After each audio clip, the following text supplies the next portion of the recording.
Hey, welcome everybody. It's another episode of my favorite horror movie. Maybe the third greatest show on the internet that you don't watch. Maybe the third after, the guy that pops the pimples and stuff.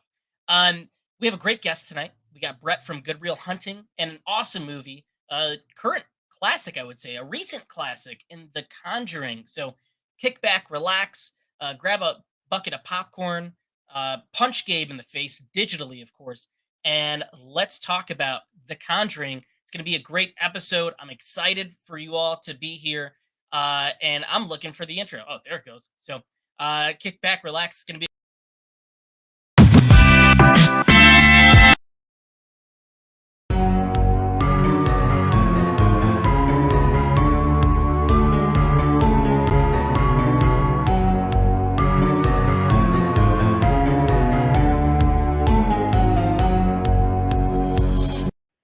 Everybody, just ignore that I ruined the intro. That's my bad. I can't unsee that. I dropped it. Brett, how you doing today, man? We're excited to have you on. Man, I am doing so fantastic, even though you kind of broke my heart because me and Brad for Good Real Hunting are the fourth best channel on YouTube, and we were wondering who the casters were, who were the third best. So thank you for letting me know that. Even though if it could be anybody, it'd be you guys.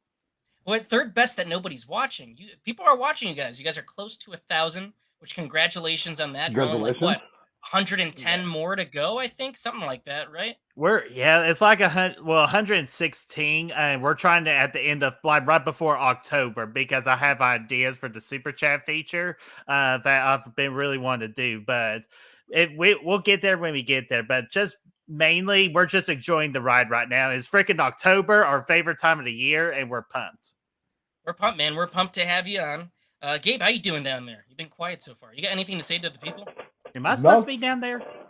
No, you're good where you are. We'll keep Gabe down Yay! there. Gabe will stay down there. Gabe, you're staying down there tonight. sounds good. I like to be underneath. Well, how you doing today, man? I'm doing good. I'm doing good. Thanks, guys. I'm excited for tonight's episode. I'm excited. It's going to be a good one. It's one, every episode is near and dear to our guests' hearts.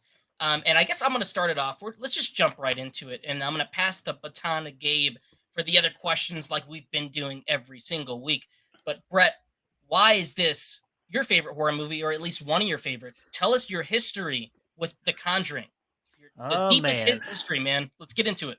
God, man, I've told this story so many damn times, but you know what? I love to always tell this story because this is the movie that got me into the horror genre.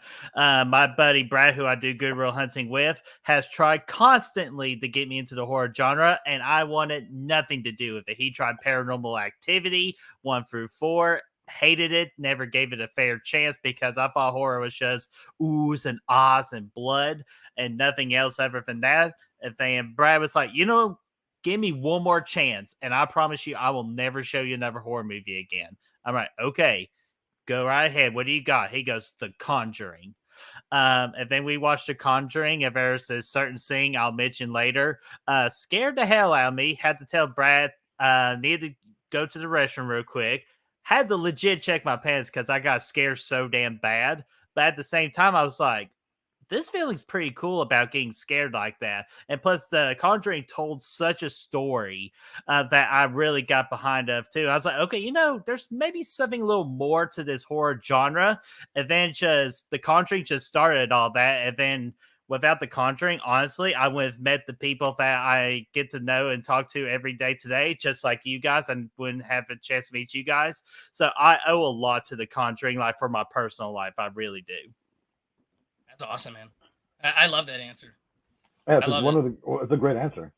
That's one of the best answers we've gotten because movies are a personal experience. Any Absolutely. genre of film, it's a personal experience between you and the story and what the filmmaker is presenting.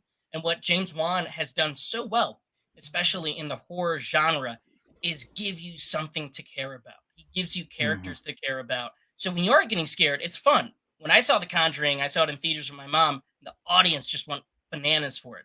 I mean, everything just made them shake, but it's also very sentimental because you care about the storytelling, you care about the characters and if they're going to live or whatever's going to happen to them, especially in a movie Hmm. where there's like zero death that happens.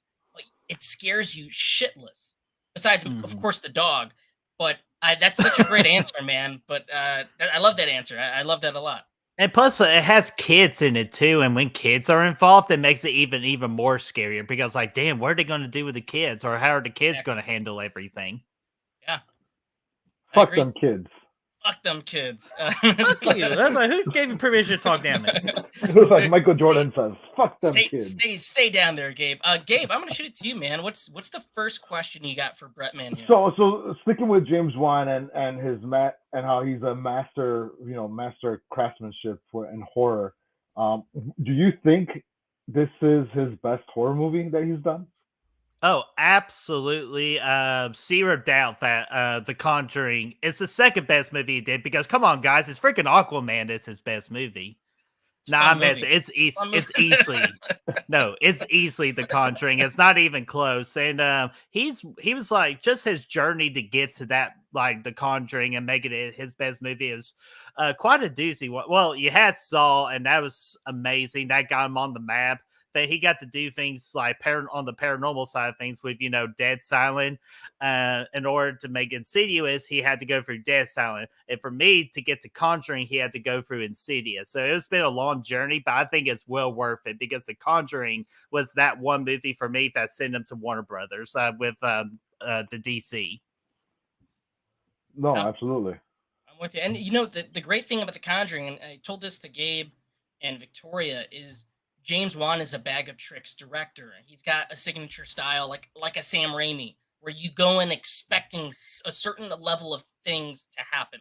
Like I want to see the camera movements, the whip pans, and the long shots. And there's certain scares that he does, and he loves scary dolls. He loves killer dolls. He loves all those things.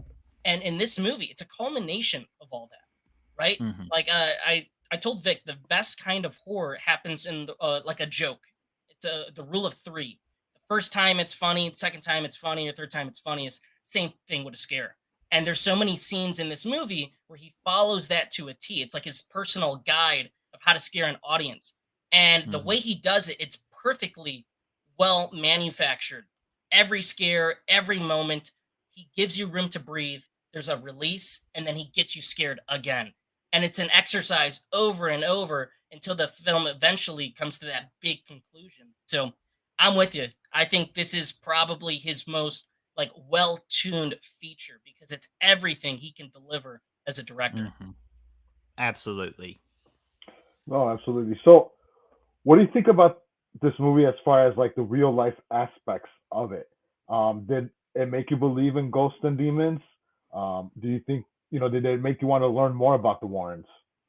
Well, to answer that question, I believed in spirits and ghosts way before this movie. Kind of like why I didn't want to jump into the horror genre a little bit, just because as hey, we do freaking possessions and spooky stuff with the horror genre. I'm like, no, I believe in that stuff for real. That's just something you don't want to mess with, especially Right. with a Ouija boards. Do not mess with me. I will burn it, whatever. But no, to answer Well, your let me get question, this Ouija board real quick. oh hell no, you keep that thing away from her. But no, try to think here. Yes, but The Conjuring helped intensify my beliefs, especially like diving into the like true story because the movie ties into some things, but not everything. Paranormal Witness was the one episode I watched as a show on Sci-Fi that really dives into the true aspects of the Conjuring movie and how the Warrens got there and everything. And absolutely, the Warrens. I did a lot of research after The Conjuring. No, absolutely. I think for as far as for me, like I also always believed in that. My mother's a huge like Christian, and so she always told me that watching these possession movies, it's like you're inviting them into your home and you're inviting them into your life. And so she always tried to like steer me away from possession movies. And mind you, because of she tried to steer me away, I went ahead and watched even more of them, and it's become my favorite subgenre of horror. I love anything that's demonic and possession wise as far as horror is concerned. Oh, dude, absolutely. And you kind of hit something on the nail right there with the whole possession genre. To me, it's the most realistic genre out there, and that's what makes it the most scary. Just because, like, of how real people actually think that ghosts and spirits are real out there. Because I just came back from Savannah, Georgia. which is the most haunted place in the entire country. And the stories I heard about it, dude, that was freaking scary, man. And I even saw a picture on someone else's phone of them capturing a picture of a spirit. And yep, that'll be the last time I visit Savannah, Georgia. Man, that's Well, crazy. it That's sort crazy. of ties into my next question, right? Because in my next question was, what's scarier to you then? Lots of blood and gore or suggested scenes like this? Oh well, shoot! I kind of jumped the gun on that one. I apologize for No, that. no, it's good. Uh, We could go. We just ran right into it. Yep. Yeah, absolutely. And yeah, I respect blood and gore too because that can be really realistic at times too if you are smart about it. But I just feel like with the horror genre, they really exploited, aka Terrifier. But easily to me, the possession, the spirit stuff is definitely more scarier to me, or just building up that suspense. So you use the suspense factor, and that's to me what scares more viewers is suspense than the blood and guts. I absolutely agree with you on that. The suspense in this movie, the build up, the tension, the from the beginning when the dog didn't want to come into the house, you're like, okay, something's going on because people that you talk about with possessions or horror, animals always know first that something's not Hmm. right. Animals will take off, they won't go into the house, they'll start barking, and so yeah, this movie just built up the suspension and just it just wouldn't let up. Mm-mm. I agree. Yeah, always listen to man's best friend. Oh, Yes. absolutely. 100%. Real quick, I want to add that I want to piggyback off what you guys are saying around having that real life experience. There's a ton of people all around the world, sort of everybody from Mexico to Italy, there are ghost stories and there's experiences that defeat any kind of sort of scientific finding. There are these stories that transcend and it's a shared experience. And I feel like watching this movie goes to what Gabe, what you said, what your mom's saying. It kind of invites that into your house. When I saw this movie, I was playing mind games with myself when I came Hmm. home because it starts. You think you see things and then you don't see things.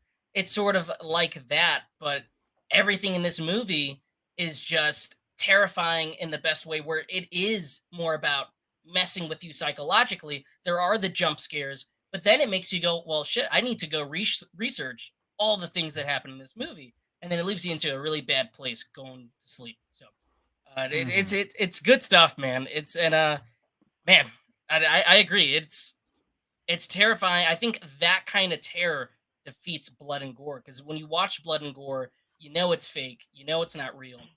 But if you see something that your mind thinks you don't see for a second, like these movies in backgrounds and stuff, that's scarier. That's much scarier. Hmm. Right. So then, what makes this movie, scarier or less scary than other horror films? Besides, what we're talking about, possession and demonic, entities.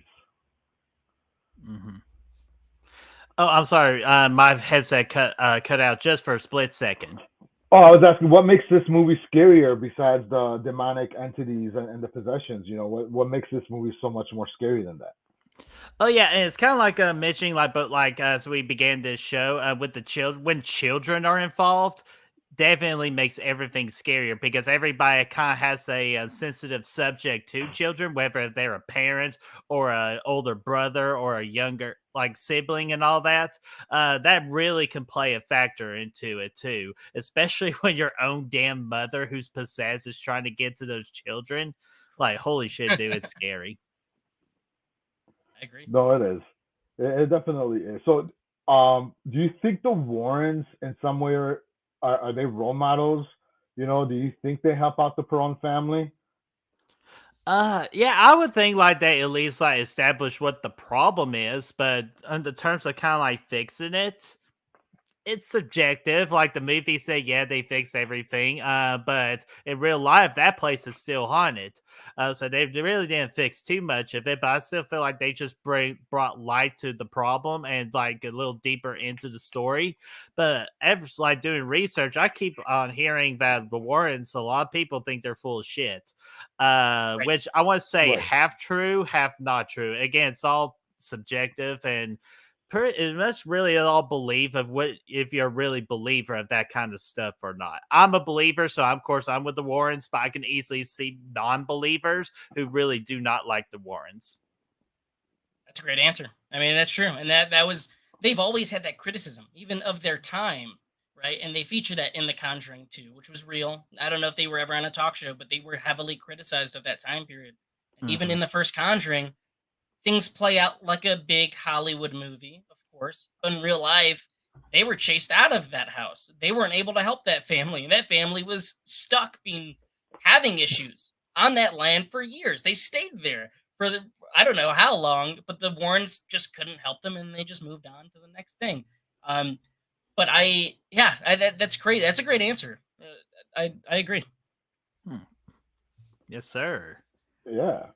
So for like me, like I know what the appeal is, but for you, what's the appeal of demon, possession, exorcism movies? Do you think that they have something to say about the world? Do you think there's like themes with all this possession within the world? Oh yeah, dude, absolutely there is. Just because like a movie I could think of top of my head right now is The Exorcism of Emily Rose. That's based off a true story.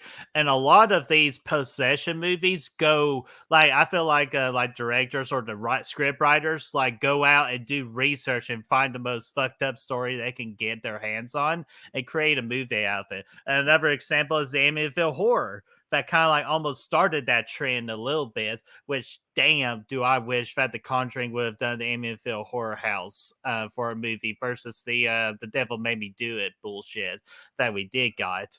But yeah, that movie, The Exorcism of Emily Rose, the possession when it goes into more like the Jewish kind of like Right. demon. Yep. Yeah. Plus, that's my most underrated horror movie of all time. Absolutely love that movie because for that fact that it went a totally different direction into the possession and scary movie, or not scary movie, but the ghost genre, and that's what I loved about it. So absolutely, it's very subjective, depending on what kind of story you're trying to tell. Right. Well, absolutely. I think Gabe, for I me want to though, yeah, I'm sorry, go right ahead. I wanted to get to a question that Andrew posed. I thought it was a yeah, good one. no, I was gonna ask you to go into Andrew's question because that's a great question. Okay, yeah, yeah. So Andrew asked if y'all were in the if y'all were Ed Lorraine, Ed slash Lorraine. I can't talk. I can't read either. I don't know what's wrong with me tonight. Which haunting would you rather take on? Conjuring 1, 2, and 3 storyline. He said he would personally go with 3. Uh, Brett, what if you were Ed in any of these? Which one would you rather take on?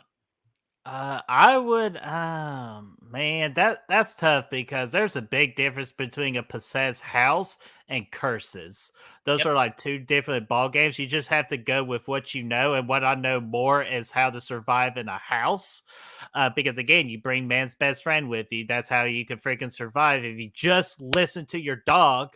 But for the third one, I'm just not big. Curses are real to me, but I just don't like it personally, and I don't go into much research with it. So that's why I would probably say bring on Bathsheba for me, even though Bathsheba's not the entity in the true story of the that's Conjuring right. House. That's right. I think I mean, I probably would go 1 or 3. I wouldn't wanna go against, Valak in the second one. Yeah, I no way. fuck that, man. Fuck that. No, thank you. Probably 1 or 3. What about you, Gabe? I'd be Lorraine, and I'd say I'd go with I'd go with the first one. I mean, you want? I think she's awesome because like in the sense she could feel and see things and just her whole vision quest. Like Ed's cool and all, right? He's fixing the big old Chevy and he's a man. He's a man's man, whatever. But Lorraine has that like vision, and I was like, that's like a cool superpower to have. Like have that vision Hmm. and Sure. like try to like go through the haunted house itself. Yeah. And hey, don't forget those very mean sideburns for each and every single male character in that movie too. Everybody has great sideburns in this. Yeah, they all everybody's got the Hmm. It's 70s the button up. '70s. The '70s had great sideburns. Yeah. Like we should bring Groovy. back the sideburns. We do. We should bring those back. Everybody bring back ridiculous sight. Listen, Connor has that mustache going on. He kind of could just bring in the his mutton chops and complete the look. That's true. Hey, we got No Shave November coming up, so there you go. There you go, Gabe. That's your next move, man. Do it. What? No, dude. Have you seen guys? Come on, I've been no shaving for like a year. For Yeah, a he's while like now. he's like No Shave August or something. Oh man. Uh, so I usually ask about favorite kills, right? But since it is a possession movie, I want to know what's your favorite scare in this. Well, technically, the dog died, so that could be your favorite kill right there. But True. favorite scare, easily, it's the same that I talked about with my story of where I had to pause the movie just to go to the restroom, aka check my pants, and that is when Bathsheba jumped on top of the wardrobe. Onto the Yeah. child because I was not expecting that. I thought Bathsheba was going to pop out of the closet, but then when they stared up, like, of course, James Wan being the freaking genius this is, with the camera work, it just slowly pans and you barely see something, and then they just do a big zoom in. I'm like, nope, fuck this. Like, I'm good. And then it's like, Brad, pause the movie. I'll be right back. And that scene always scares me. And I'll tell you, sorry, real quickly. The thing that is an underrated scare is right before the mother goes to the basement, you know, the whole hide and clap scene. Before that is when all the damn pictures fall on the stairs. That thing scares me every damn time, no matter how many times I watch it. No, Those are great absolutely. scenes. The hide and clap still gets me. I know it was in the trailers, and even in the trailer, I'd watch the trailer and I'd be like, I want to see this. And like even when I watched the movie, even when I watched it last night, the whole clap scene, Yep. like that's still got. I know it's coming.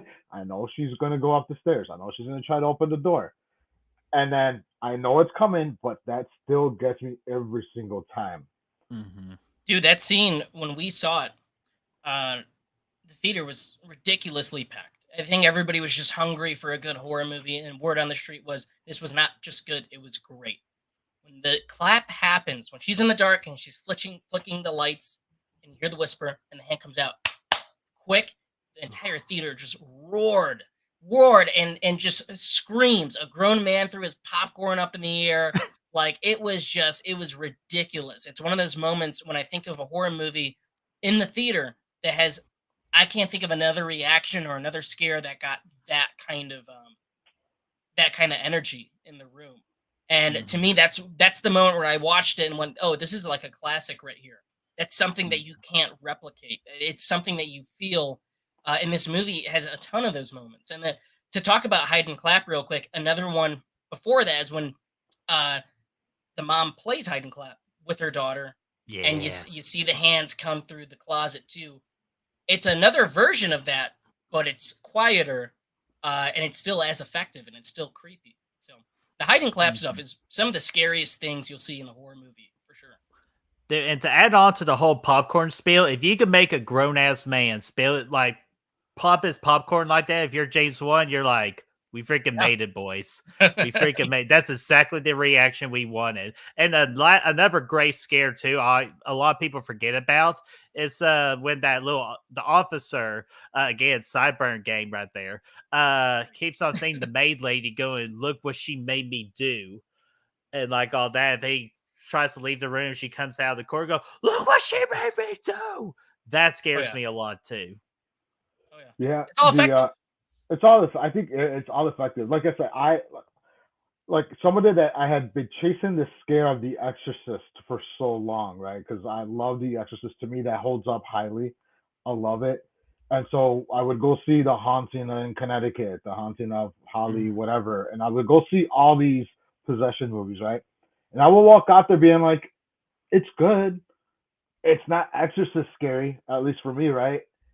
And then I walked out of The Conjuring. I was like, okay, this is Exorcist good. I was like, this was great. Like it got me. Like it was just like that one moment where like it was like when you're in heroin, right? You're always chasing that high. And so that was me chasing that high with possession movies. And I wouldn't get it. I couldn't get my fix in. Finally with The Conjuring, I was able to get my fix. Hmm. Dude, that's that's a great analogy for it. Just because, like, I've been like since The Conjuring, been trying to chase that high of like being scared shitless, and there's no movie has really. There's some movies that have come close, but nothing came as close as The Conjuring. And I just realized Right. it'll have its 10th anniversary next year, and that sucker better be on the big screen next year. And I'm big because I want that experience in the big screen. The Ouija 2 came very close to me, and it wasn't the movie, but it was the after effects Yeah, for me. Mike Flanagan. Mike Flanagan. Yeah, but I had scary stuff happen after I watched that movie at my house. Oh yeah, no, fuck that. So that's why that movie got elevated on the top of my list because of what happened at my house after watching Ouija 2. Um, I can echo that because I saw Ouija too late. It was a blind spot in Mike Flanagan's filmography for me. I only saw it like maybe 2 years ago. For a while, I had been avoiding it because I saw the first Ouija and it sucked. But then I totally forgot Mike Flanagan made part two, and I was like, "Well, I love Doctor Sleep. I love everything he's done." Victoria showed it to me. That movie's fucking scary. It's like really fucking scary. I was not expecting how frightening and chilling it is, and even like the creatures in that and the entities that you do see, the imagery is just terrifying. And I felt Mhm. like in the apartment we had, I was like, I don't know, I'm feeling a presence tonight. I'm staying up, putting on The Simpsons, trying to cleanse the palate. Watch something a little bit more happy go lucky than this. So I'm with you. The Ouija 2, I would put it in a similar category of movies that just linger with you. right. Mhm. Real quick, I watched it. Went to bed at 2 in the morning. My dog starts jumping from the bed and starts barking at nothing, and then Oh I hear a shit. door. I hear my back door. Somebody knocking. I go out there. There's nobody there. I go back downstairs. 10 minutes later, dog starts barking again, jumping from the bed. I hear knocking on the second, like the middle door, my side door. I open it. Nobody there. Go back downstairs, lay back down. Not 20 minutes later, there's knocking on the front door. My dog's going crazy. I open up the front door. There is nobody there.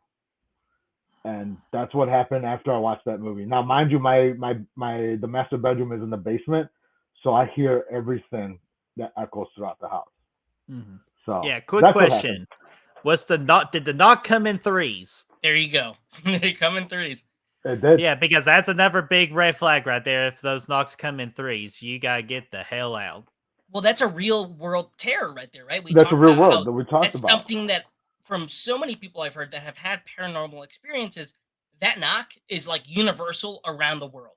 And when they Mhm. talk about it in the movie, I had chills up my spine when Patrick Wilson is talking about, well, that's mocking the Father, the Son, the Holy Spirit. Even if you're not Mhm. spiritual, like that line is just creepy within itself. That it's just mocking whatever it is that brings you hope, and that's what it's doing. And with the clock stopping at 3 a.m., another sign around the world, 3 a.m., like the witching hour. The uh, witching hour. this movie gets under your skin for a big studio movie, which I know many people like to say big studio movies are just jump scares. That's all they are. This movie manages to be jump scares and also do Mhm. things psychologically that can get under your skin too, along with its wonderful filmmaking. Oh yeah, and this movie does a phenomenal job exploiting those kind of tropes in the paranormal world. Especially the thing I actually learned something from this movie is the three stages of possession when Patrick Wilson for Ed Warren was talking about it, which I love that scene too because you got to see the real Lorraine Warren in the crowd if you were paying attention for a split second, which I thought that was freaking great. But just that whole scene was explaining those possessions, and then actually the movie goes through all three levels of that. Like, dude, it's brilliant storytelling, and that's what kind of drew me. Like, it's like, oh, this horror genre, like some movies can make a good or tell a good story. It all just depends on the story and the director. Yeah. I No, agree, and absolutely. it's set up and payoff, like what I said before. Great horror movies, they set up something, and you go, okay, that's going to come into play later. But when it does come into play later, you don't have any idea how it's going to happen, but then it pays Hmm. off.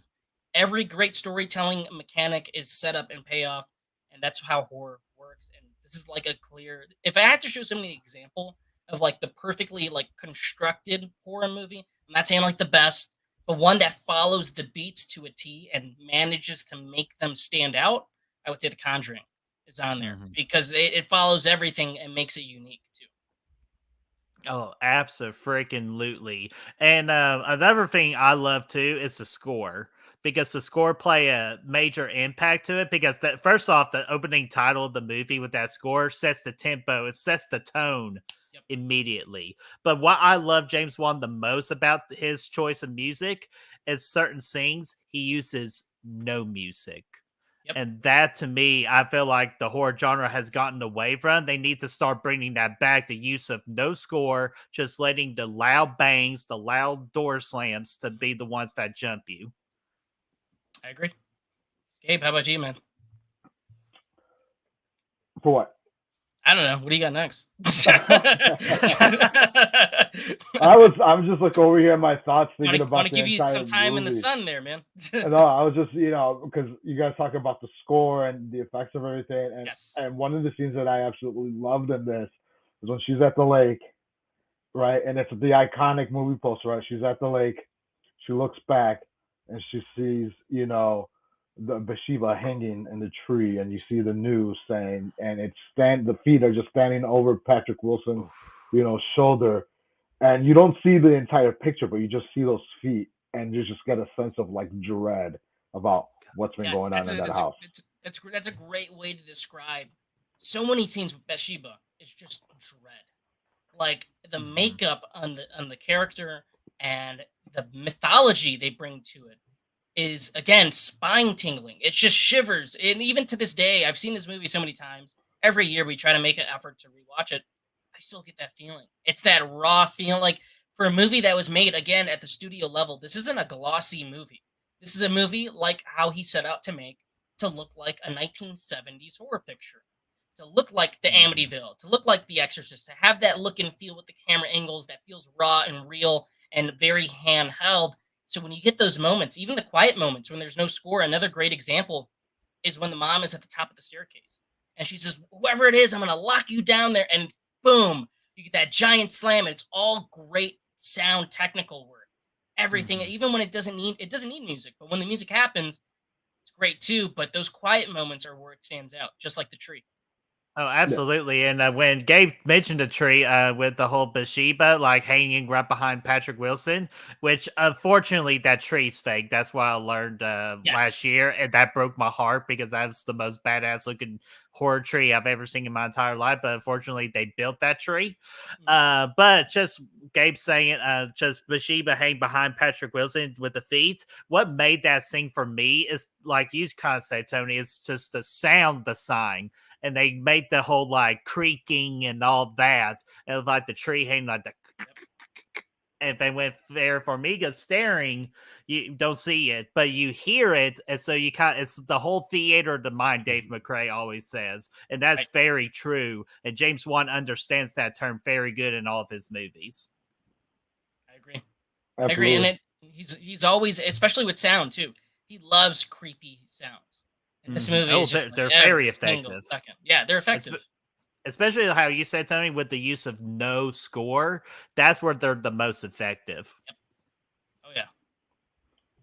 Yeah. So, do you think you would have stayed that first night there at that house, or would you have left?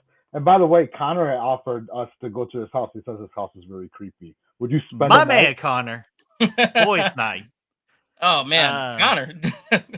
No, I'll stay the night, but if it's haunted, man, no thank you. oh man, but so Gabe, the question was, would I stay that first night at the Conjuring house? Yes. Would you have stayed the Hell night, or would no. you have walked away? No, hell no. Me and my dog will freaking go to the as I right before I stepped in the house. I was like, "Come on, dog, come in the house." And the dog's like, Man. I'm like, you know what, dog? If you won't go in this house, I'm not going to go in this house. Let's go to the dog park. Let's get you a bowl of ice cream, and we'll freaking just sleep in the car because you're right, dog. Like, if you ain't going to go in that house, I'm not going to go in that house. But probably knowing my dumb ass, absolutely, I will at least stay one night. I couldn't do Yep. it, and I think you can actually stay in the real house. I saw some people saying that they Good stayed a night. luck. Fuck that. I want to mention Brad real quick. Brad popped in. How's it going, man? Sorry you couldn't make it tonight. We'll get you in the next one. He's Not too a problem. scared. Too scared of the Conjuring. It's a great film. So Um, there's a couple of houses, right? Because you mentioned is I know that Amityville house is up for sale as of last year. It was up for sale. Hmm. John Wayne Gacy's house here in Illinois was they tore it down and they built on top of it, but it also was up for sale just within the past and then they year. found the dead bodies under there too, where they tried to build on Mm, top of it. Yeah, Fuck so when that. they tried to, golly. so they tore down John Wayne Gacy's house, and apparently they thought they had all the bodies. They tore it down, and while they were constructing the new house with a new basement, they found even more bodies. Yes. So, like, are you staying? Are you like, would any of these houses interest you to like spend the night in? No, give me the Conjuring house because the Amityville horror house, I don't want that. If it's just a whole Wayne Gacy house, that would freaking terrify me. Like I don't clown around at that house. And yes, that was a pun intended, clown joke. But no, definitely give me the Conjuring house out of those options. Yeah, give me the Conjuring house. The Amityville, they can't even fucking sell that place. Nobody wants to buy it. Nobody wants to be in Mm-mm. there. They've sold it a couple of times and bought it. I've looked at the transaction history because I'm just weird like that. Yeah, But yeah. uh, I've always and been curious about it. yeah, they bought and they've sold it and sold it a couple times. It's been bought and sold a couple times, but everybody always says that there's something off about it. So obviously they sell it again. What movie do you see the Amityville house in? What movie do you see the Amityville house in the background? Obvious answer. Obvious answer. What is it? Trivia. Trivia. You're on the spot. What movie is the Amityville house in? That is not the Amityville. That's not Amityville. Correct. Psycho 2005. Psycho. Yes. The answer is Psycho 2005. It's Jaws. Amity Island. Oh Jaws. yeah, that's right, Jaws. Ah, Jaws. You said I think it's like a quick second you see it. I've seen a lot of people bring attention to it, but no, thank you. I'd rather fight the shark from Jaws than deal with whatever the hell is in that house. Fuck that. Forget it. all you got to It could throw be. is all It you got could to do is throw seaweed at the shark, and you won because Exactly. it's robotic. So listen. If I it's agree. the Amityville house from Awakening, it could be Bella Thorne is still in there. Oh God, that might entice a lot of people. no, every time I think of Bella Thorne, the first thing that always comes up is when she gets shot in the tit in the babysitter. And she goes, "You shot me in the boob. What's wrong with you?" Like, Great movie. That's a fun one. I want to talk about. I mean, Gabe, is there any questions left? I want to jump into some of these Just behind the one scenes stuff. more, and I feel like I know which way this is gonna go. But Oh yeah. Go ahead. being how I'm I was Catholic, or whatever. I don't want to get into religion at this point. But do you believe in exorcisms? Do you believe they work? absolutely, I do. And the main one again, I mentioned the movie earlier. It's the Exorcism of Emily Rose. Uh, like that movie, like that it's not all of it's not like fully true, obviously, but like those recordings were true when the exorcism actually took place, or the attempted one. So absolutely, I believe in exorcisms. I'm with you guys. That stuff freaks me out. Like Yeah, as much as you can't have fun with horror movies, and it's just like, no, I don't want to. I don't want to look at that stuff. I've I been want to. to like real quick. I've been to church like Pentecostal churches because my mom's a Pentecostal Christian, where like they'll start speaking in tongues. And like Yeah, the I've been. devil is in there, and like they're speaking in tongues and like weird gibberish, and they're like shaking on the floor. And I'm like, all right, this is a little bit too much. I don't think I believe that this little pastor is doing this. But overall, in general, yeah, I think exorcisms are are I've needed been. sometimes. I've been there in that when I would go to church with my parents as a kid, and it would just freak me out when they because I was like, what the fuck is speaking in tongues? Like I don't know what they're speaking in the old language. Like that's scary by itself. So whenever I see these things and they start doing that, it again, you talk about being a child and being afraid of these things. You see it in movies, it takes me back to being a kid. And it's that natural fear, just like you start making some weird noises with your mouth and words that I don't know. Uh, not for me. Um, I wanted to talk about the production because we mentioned before the show this movie was in production hell for a very long time, close to 20 years. Specifically, one man was trying to get this made. He had a script. He went around. He pitched it to so many different studios. At one point, there was a bidding war for this, which was weird. It landed at Summit Entertainment, so New Line just didn't have anything to do with it. something fell through there. It went through some rewrites with these sibling writers, Chad and Carrie Hayes, who wrote this one and they wrote the second one. I don't think they wrote the third one. Um, but it's crazy to think that a movie like this, which seems like a sure as hell sell, right? Like a big studio would want to make this, had such a long and troubled history up until James Wan got involved with it and New Line Cinema, and now it's become like their crown jewel, right? Like this is their franchise, The Conjuring and all of its spin-offs at New Line. This is their baby. It's no longer Freddy Krueger or Jason when they were doing stuff with Jason. It's Mhm. this. And I don't know, what do you guys think about The Conjuring in the landscape of horror? Do you think it deserves that crowning achievement as being like, I'm guessing right now I can call it the top dog. I mean, they break every box office record whenever they come out with a new one, whether it's Mhm. The Nun or Annabelle or any of those things. Do you think it deserves that kind of level of fandom? God, well, God, that's just the crazy part. We haven't even talked about the Annabelle doll yet, but We I'm sure haven't. we will here in a minute. But like, Yeah. God, I just even forgot about that creepy little bastard. But yeah, God, my, I just had a train of thought here. But yeah, how Freddy Krueger pretty much New Line is the house that Freddy built. Of Right. course, it's going to evolve over the years, and The Conjuring is just that next step to the evolution of horror and to the evolution of a movie company of New Line Cinema. So, absolutely, The Conjuring. It doesn't deserve as much credit as, like, Freddy Krueger, because like legit, Freddy Krueger did save the whole damn studio, but The Conjuring can easily build up its reputation by adding another banger to its product. Yeah. Gabe, I know how you feel about this. You're mad. This is the house that Freddie built, man. Like this is your guy. I am Um, mad because New Line has come out specifically a lot of times, and they said that the only reason why they don't make another Freddy movie is because they've invested so much in the Conjuring universe, and that once that dries up is when they'll look into taking on Freddy again.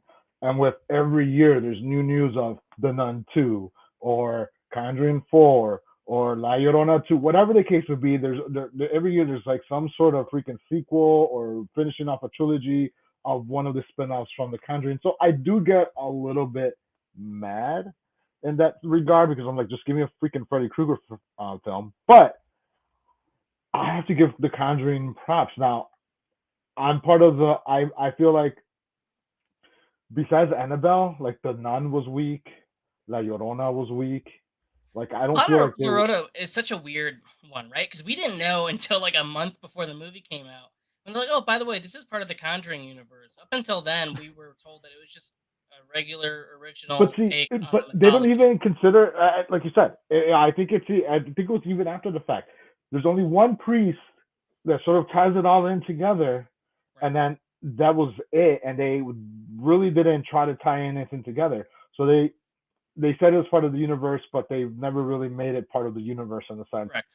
because it's only one priest who was in a scene in a movie prior. I forget which movie he was in. Oh gosh, give me a minute. Was it the? I'm pretty sure it was Annabelle Creation. Was that it?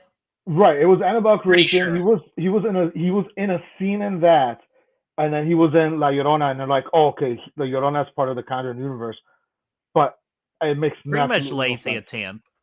I'm Lazy here to attempt. talk to you about the Conjuring Initiative. Yeah, he's the Nick Fury.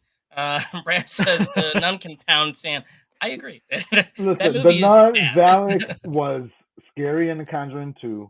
Its own standalone film was weak. Like I said, La Llorona was weak. The first Annabelle movie was weak. Like the only thing that to me has been consistently good, minus the third one, has been the actual Conjuring movies. Right. Mm. I agree. I agree. I think it does deserve that level of acclaim. I think people just want to show up for these two, and for the main leads. They love them. I mean, this movie, Mhm. and I mentioned it before the show started, is being sentimental in horror movies. It's a fine line to ride, right? There's very few movies that can get away with having a huge heart while also scaring the shit out of you. And the only other one I could think of is something like Poltergeist, which must be a huge level of inspiration for James Wan with between Insidious and this movie. Mhm. And this movie does it perfectly. And to me, that's what draws me to go back to see these movies. Like it scares the shit out of you, and at the end, it tries to get you to. It moves you a little bit by having this great relationship between the two, and the fictional characters at least genuinely care about every case they take on and every child and family that they help out, especially in the first two movies. Um, so to me, that's the biggest achievement of this franchise. It's those two. I could watch them take on any kind of case, and that's all I want to see. Mhm. I want to talk about really quick because Brett mentioned it, and that's the Annabelle doll. We have the great opening scene, which is probably one of the coolest openings to a horror movie because it just drops you Mhm. right in into something scary without diving into the rest of the movie. It's a cold open. It's a classic cold open. The real Annabelle doll was a Raggedy Ann. Most people know that. But I thought it was interesting.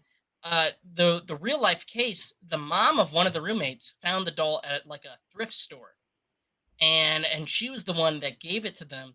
I don't know if you guys have seen the doll before, but I wouldn't want that in my house. Would one of you Mhm. keep that doll in your house for one night behind glass? Nope, I punt the shit out of it and slammed the door. Why not? You would do it, Gabe. One night, One night. It's only one one night. night. It's not bad. It's I'll not sleep bad with at all. No, I'll sleep with my eye open. nope. I'd I have a be Gabe, case. you already be dead because you don't mess with it because someone messed with the Annabelle doll when they were doing tours, and one of them literally just like was doing like this and all that.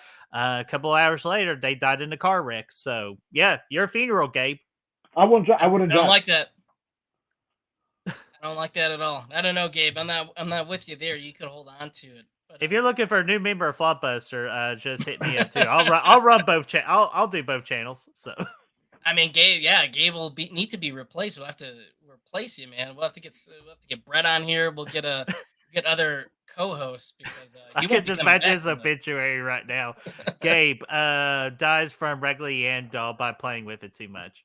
But you know what we'll do is we won't even mention the fact that Gabe died. Under Brett's name, it'll just say Gabe. His username will be Gabe. I'll call him Gabe throughout the Yeah, show. this is what I look like when I shave. Yeah, well, we won't even acknowledge that there's been an actor change. It's the same character. That's it. This is Gabe. Like I don't know. We won't even read the comments when people go like, "What's going on? Where's Gabe?" Won't even acknowledge it. Got to keep the Our own consistency. America horror story. Yes. Like, when did Gabe change colors? Oh, What it's happened to winter Gabe? time. There's no sun. Well, it's okay. So okay, prove that you're Gabe right now. Go Bears. Okay, I like this guy. Okay, he's Gabe. So That's all you got to do. Um, and then obviously trash talk pretzel buns. What are your thoughts on pretzel buns, Brett? Real quick, I gotta know. pretzel buns. I really don't have a thought because I'll be honest with you, I didn't know what the hell that was until you just mentioned it. You've never had a burger with a pretzel bun? Oh, a burger with a pretzel Yeah, yeah, bun. pretzel bun. Okay, Pretzel. sorry. So I thought y'all were talking about delicious dessert. I'm like, damn, what? That sounds good. But no, it all depends where. But I will do a pretzel bun, but it all just depends where. Fair. I like that answer. Gabe, you're outnumbered now. All right, you and your little island of haters, you're outnumbered. Sorry, Take that Gabe. answer. That's all right. um, Man, but talking about the Perone family and what they went through in Bathsheba, the real life case was a Mrs. Arnold. They believe that who Mhm. died in the barn house. They believe that she was the one haunting them in real life. And again, Ed and Lorraine in the real case were not able to completely help the family. They were pretty much chased out and they never came back. They helped them for about a year, 73 and 74, periodically. Um, but what do you guys think? I mean, Bathsheba, if I'm correct, was that not created for the movie? Damn, I can't remember. Just the only joke I had with the whole like farmhouse. The reason probably the Warrens didn't want to help it because there's this old hag named Pearl. That's just Yes, crazy as shit. So it's Pearl doing it. yeah, damn Pearl. But No, it's just I was saddened when I got to learn about like more into that Bathsheba wasn't the main crazy bitch during Right. all of it, because to me she's just way more scarier in her story and everything, making families do things to their own damn children. Because again, plays back to that children card. Yes. It's just so damn sad, especially when Lorraine got to meet that spirit mom in the basement, and the spirit mom's going like, Look what she made me do," as she's holding her child. Like, it's just so damn sad. Like, and you Which is never shouldn't feel sad for a ghost. you shouldn't. And you bring up something great that I wanted to touch on.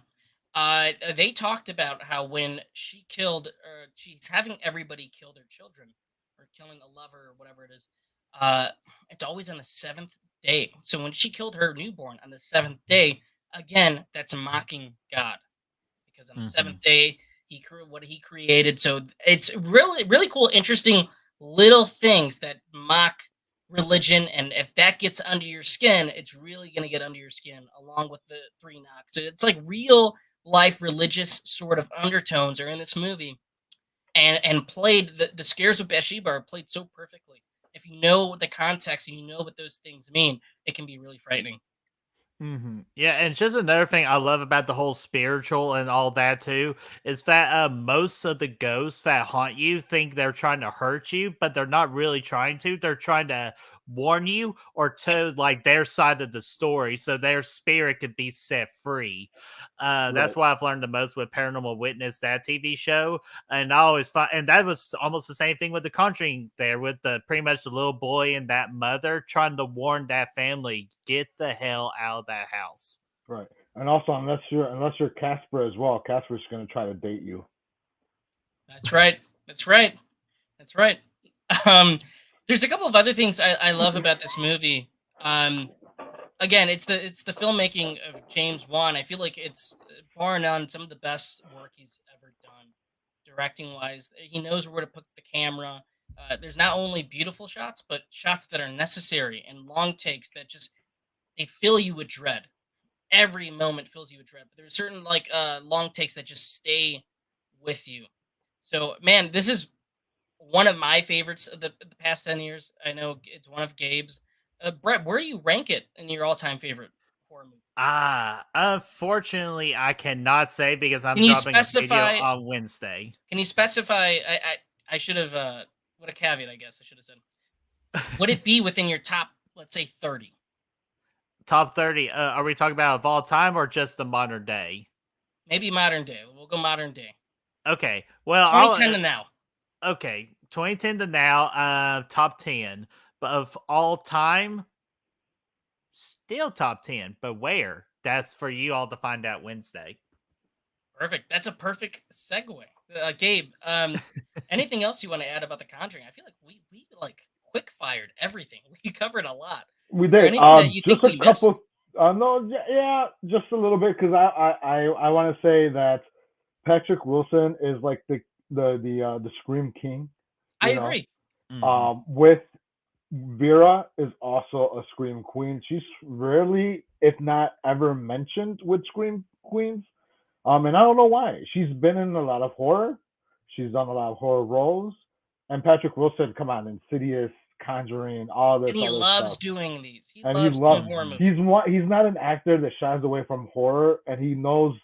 He's not like what's his face, Paul Rudd, who denies he was in Halloween, or Jennifer Aniston that denies she was in Leprechaun. Like, Patrick Wilson is always showing up for horror. It's like, oh, you want me in a horror movie? I'm there.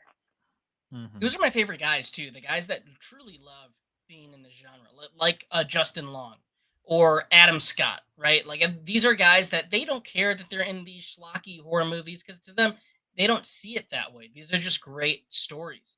And I'm with you. Hmm. Patrick Wilson, I would say, is one of the scream kings of horror. If you're putting him on a list with Bruce Campbell, I would say Justin Long is on there. I would Oh certainly yeah, say just along. Patrick Wilson is on there. And Vera is one of the greatest actresses of her generation, right? And she's done so many great pictures and so many great works that span beyond The Conjuring. But I would say she's one of the great scream queens as well, and she has Hmm. one of the great stories in the fictional film. But also, she studied with Lorraine, like she listened to every audio tape she can find, had long conversations with her over the phone.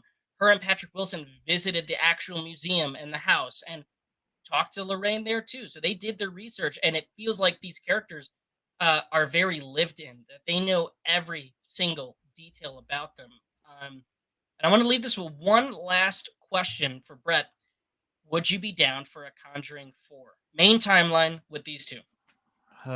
See, that's tough to answer just because with how the third one leaves a big sour taste Let's out say my this: mouth. James Wan comes back. Uh, Bam, There I'm we good. go. And I'll even do you one better too, because if I would say for me, if Insidious 5 with Patrick Wilson directing succeeds, don't be surprised if they go knocking on his door and say, "Hey, do you want to come back to make Conjuring 4?" I would love that.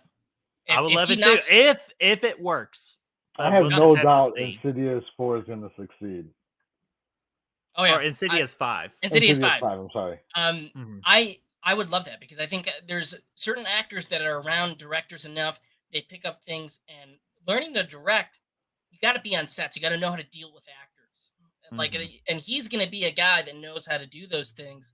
Whether or not he knows where to put the camera and construct a scare, we got to wait and see. But I think he's going to be a great director. I wouldn't be shocked if we see Insidious 5 and go, wow, that was good. That was as good as 1 and 2. And Mhm. I'm with you. If it's not James Wan, if he does well, he would be a very interesting choice to take on the franchise. I just want a great final conclusion for those two characters. Go Mhm. back to basics, go back to them helping a family. Go Let's set back to it on Amityville. Yeah. Amityville. I mean, we had that little hint of Amityville in part 2 in the cold open, which was awesome. Mhm. But it would be cool if, and again, most of these movies are fictional. Like they do take from real life cases, but if you want to do the fourth one and it's going to be a combination of maybe a real case and maybe something new with a final conclusion, go ahead and take the risk and let's make a really good final Conjuring movie. I would be 100% on board with that. Or they could just done my idea, do Conjuring 1, which is what we got. Conjuring 2 be just a full movie of the Amityville horror, and then the Conjuring 3 be the one in London that we got in Conjuring 2. That's true. Yeah. That's all you have to do. That's your perfect trilogy right there. But yeah, I'm pretty pissed off at the third one because they ruined the whole like perfect streak. Like, yes, yes, the horror franchise or genre is about to get their first perfect trilogy, and then the third one just dropped the ball and just hurt my feelings so damn bad. I wasn't as like greatly critical of the third one. I think the third one for the first half really had me on the edge of my seat with the intrigue of where it was going. I just Hmm. don't think the conclusion is as good as the journey, and it becomes Well, it's it just kind of cheapens. curses. Right, it kind of cheapens the effect of what they were going for. And the only saving grace is again you get two characters that you care deeply about because Hmm. they care about each other, and these performances are awesome. But I'm with you. The third one comes off a bit cheap compared to And two here's movies the that are just great. and the audience loved it. And I'm sitting here like, what did you love about this? This is nothing compared to the first and second Conjuring movie. Like, I'm still stunned to this day of like why most people like it. If they like it, that's awesome, more for them. I'm just sitting here puzzled, like, what did they like about that movie? I think it's definitely those characters. I think it's It very has easy to for some be. people when you get two characters you care about, even if the journey might not be great and the conclusion definitely is not great, you care about them so much and you have this great moment for as middle of the road as that movie is. There's a great moment near the end um, where she's got the locket and you have the music is soaring and everything, and that's a culmination of those characters and their relationship. I haven't been the biggest fan of it, but it's definitely middle of the road. It's not as bad as The Nun, which I feel like when I saw The Nun, just made me go, I'd never want to see another one of these again. Even though that has Tessa Farmiga in it too, which that's disappointing. Even though she got announced today that she's coming back for the second one. She is coming back, and I think I have high hopes because what I've seen is that the Conjuring universe, whenever they make a mistake, they like to course correct and they go, okay, Hmm. well, clearly that didn't work. Let's do something different. They did it with Annabelle, and I like Annabelle 2 and 3. I think they're both really fun and different than Hmm. each other. Second one's terrifying. Third one's like adventures in babysitting with ghosts, and I think that's also very good. I think they could do something really unique with this new sequel, and I'm kind of ready to step back into the Conjuring universe. It's even though it's been a year, it's It's felt like a very long time. Oh yeah, and two things to fix the nun. Thing number one, take away the CGI of the nun, and thing number two, and here's your most important one: brighten up the damn room. That's all you gotta do. Dadgummit. I agree. Those are great points, Gabe. Anything else you want to say before we start wrapping up? No, no, nothing. Just Conjuring is again one of my favorite horror movies as well, and I'm glad Brett was able to come on and talk about it. And definitely appreciate his time with us here today.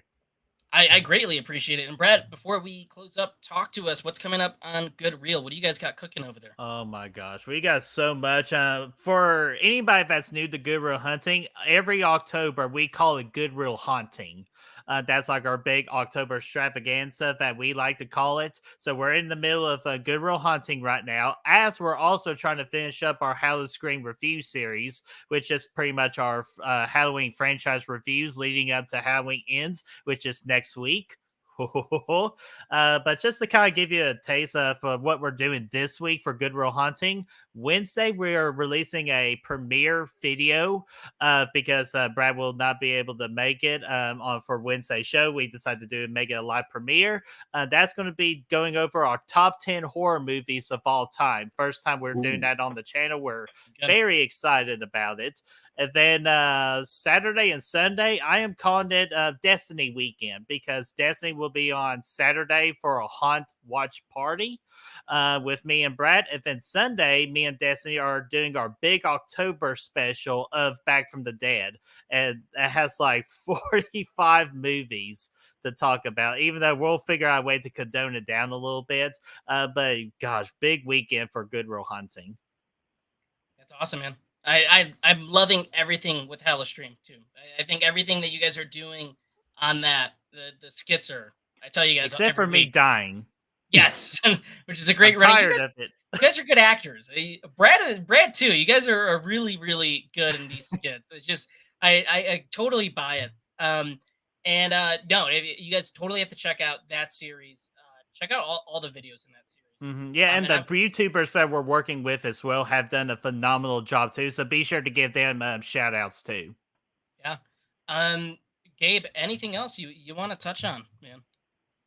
Anything you got? No, I'm good. I'm good for right now. You seem unsure of yourself. Give you one round point. He's just Um, saving those hot takes for Thursday. he's saving the hot takes for Thursday. Which brings it to us. I want to thank Brett again for coming on. This was awesome. I feel like we could have gone on for 2 hours, but we'll keep it to an hour because I know we do stream late, and I like to get this to you guys in such a concise way where you're just getting all the information. And we had such a great guest tonight with a personal story about how we got into the horror genre, which was awesome, as well as diving into the history of the Conjuring universe. So, what's coming up on the Flopbuster movie channel? Uh, Same as always, we're gonna have the Thursday show, and then we're gonna have a few reviews this week. We're gonna try to get out Hellraiser, maybe Terrifier. We'll see. We've also been doing YouTube Shorts, which has been helping out a lot. So check out those. And then next Tuesday, we have no idea who's coming on my favorite horror movie. We will see. We will see who we get. We're still talking about that. If anything, we'll come up with something. But the big thing is, like our friends over at Goodreel, who are almost at 1,000, make sure you go over and subscribe. They're almost there. They're almost at 900, I guess I should say. So help you guys get there. We are almost at 500. We are 9 away now from 500. So help us out if you can. Tell your mom, tell your grandma, tell your stepdad if you like him to come over and Tell your subscribe to girlfriend, us. tell your mistress, tell your wife, Tell Tell your everybody. imaginary friend named Bob. tell Tell your imaginary Bathsheba, friend, Bathsheba, if she's haunting you. tell Give us Reagan, tell Valak. hit that like button. It helps us out. Hit subscribe, comment, say what you like, what you didn't like, what you agree with, all those things. And stick around. We got a lot more to come in the future. Brett, thank you again for coming out tonight, man. This was an awesome episode. Oh, dude, thank you guys so much. And just for giving me a platform. I'm always looking for a platform to talk about The Conjuring. And you all have provided that with me tonight. And I feel real honored just to know you guys. Y'all have done so much for me this year. And I really do appreciate that, guys. Thank you so much. Thank you, man. Brett has Thank you, man. been there Appreciate it. with the channel Yeah. pretty much since we came in communication. So having that great back and forth and that support system has been awesome. It's great for the community. You all, thank you for joining us tonight. Everybody that was in the chat that has joined in on the fun. And we wish you a very awesome and safe night. And we will see you on the Thursday show.